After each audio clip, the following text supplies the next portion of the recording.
Bonjour à tous et bienvenue sur boursicoté.com pour cette nouvelle analyse technique du CAC 40 en clôture avec une séance donc qui confirme bien l'impression baissière que nous avions. Nous avions ici une phase de stabilisation, un rebond technique qui est venu ici tester la zone des 7320, la moyenne mobile 20 exponentielle.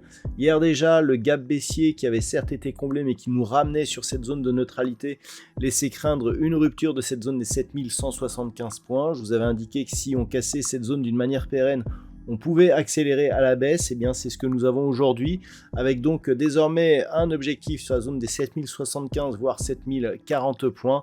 Au terme de cette séance, donc après un gap baissier qui cette fois-ci n'est pas comblé, et bien le CAC 40 clôture à 7143.03 et perd 0,72% par rapport à la clôture de la séance précédente. Au niveau des indicateurs techniques, eh bien ça reste baissier, on était sur un petit rebond technique ici mais qui se faisait dans la partie inférieure de la zone d'évolution. Eh bien on l'invalide avec des histogrammes donc qui repartent à la baisse, un RSI qui reste neutre et une hausse des volumes. Alors cette hausse des volumes, eh bien qui sont tout juste dans la moyenne, on va voir qu'on pourrait les interpréter de différentes manières. Donc pour l'instant ce n'est pas gagné. Donc par rapport à cela, eh bien, on voit que l'on valide plutôt une poursuite de mouvement.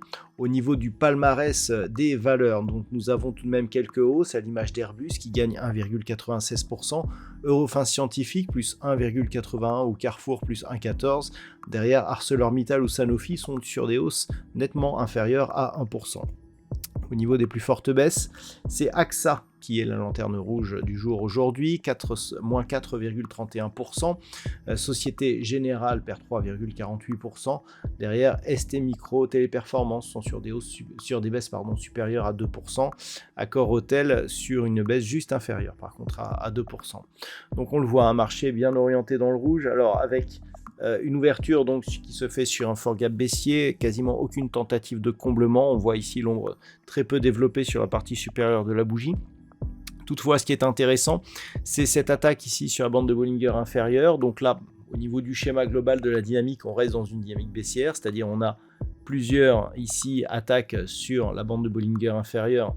Donc celle-là, on va considérer que c'est du même groupe, vous allez comprendre pourquoi.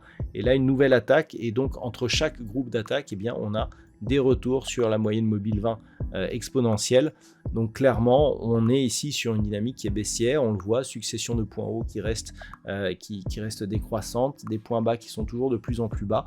On valide la poursuite du mouvement baissier selon la loi de Dow, avec donc un objectif qui se situe sur les points bas du 5 août, c'est-à-dire cette zone ici, donc 7075, 7030, voire même 7040 points. Par rapport à cela, alors il y a une chose que je voulais vous montrer, voilà, c'est cette zone de support ici, 7075 points, elle date de cette époque ici, en 2023, où nous avions eu là aussi de nombreux tests de cette zone. Alors cette zone n'est plus trop valable par rapport à cette cotation puisqu'il y a eu depuis énormément de dividendes. Lorsque l'on regarde par exemple sur le CAC 40 GR, eh bien on n'a plus du tout le même tracé. Donc par contre cette zone elle est cohérente par rapport au point bas que nous avons eu aussi ici depuis le 5 août, mais comme il y a eu aussi un petit peu de glissement, c'est pour ça que je vous donne une zone un peu plus large. Donc par rapport à cela, ce que l'on peut voir aussi, c'est que nous sommes dans un schéma moyen terme où nous avons ici une dynamique fortement baissière, un rebond technique ici qui vient donc chercher cette zone des 7800 points, et puis une reprise de mouvement. Donc soit on inscrit un point bas ici inférieur à celui-ci, et dans ce cas-là, on valide une succession de points bas toujours de plus en plus bas, et donc on confirme la dynamique moyen terme à la baisse, soit on rebondit ici à partir d'un quasi-contact de cette zone, et d'un point de vue moyen-long terme, il faut attendre ici d'avoir recassé 7800 points pour inverser la dynamique par, je dirais, le double bottom que nous avons ici, qui est en train de se tracer. Autant vous dire que actuellement on est beaucoup plus proche d'une rupture de cette zone des 7075 points que d'un rebond. Donc c'est pour l'instant le scénario privilégié. Et à ce titre, donc, il va falloir surveiller demain ce qui pourrait se passer sur cette zone des 7075 points, puisque un franchissement de celle-ci, un franchissement des points bas de la fameuse séance du 5 août, aurait des grosses conséquences sur la dynamique moyen terme, puisqu'elle ferait basculer cette tendance. Donc pour l'instant, on en est là, on attend ce qui se passe, mais globalement, on est sur un CAC 40 qui est dans une situation assez vulnérable. Donc il va falloir surveiller ce niveau. Donc à la baisse, c'est 7075, 7040 points. À la hausse, la zone ici des 7175, éventuellement le comblement du gap ici sur le point bas de cette bougie qui se situe à 7185 points. D'un point de vue court terme, c'est cette zone ici, cette zone des 7320, cette zone qui a été testée ici lors de la séance d'avant-hier. Malgré une ouverture d'un gap haussier, on était vite redescendu et puis au final, on a continué à dégringoler avec l'inscription de 2 gaps baissiers, un comblé, l'autre non, donc qui ont renforcé cette dynamique baissière.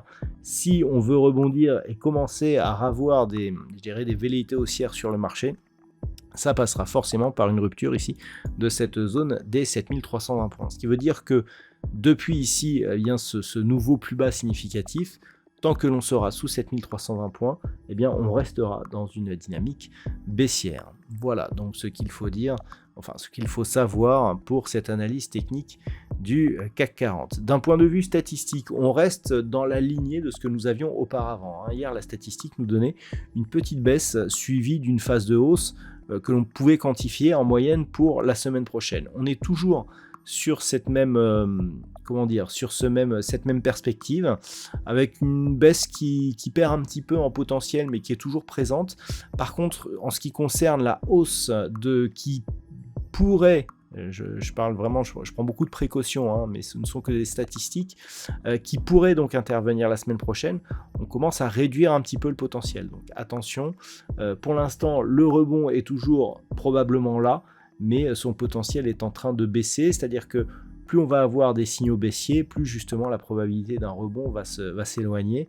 Et là, c'est ce que l'on a eu avec donc ce nouveau point bas significatif. Les statistiques le traduisent par une probabilité haussière qui est en train de se réduire.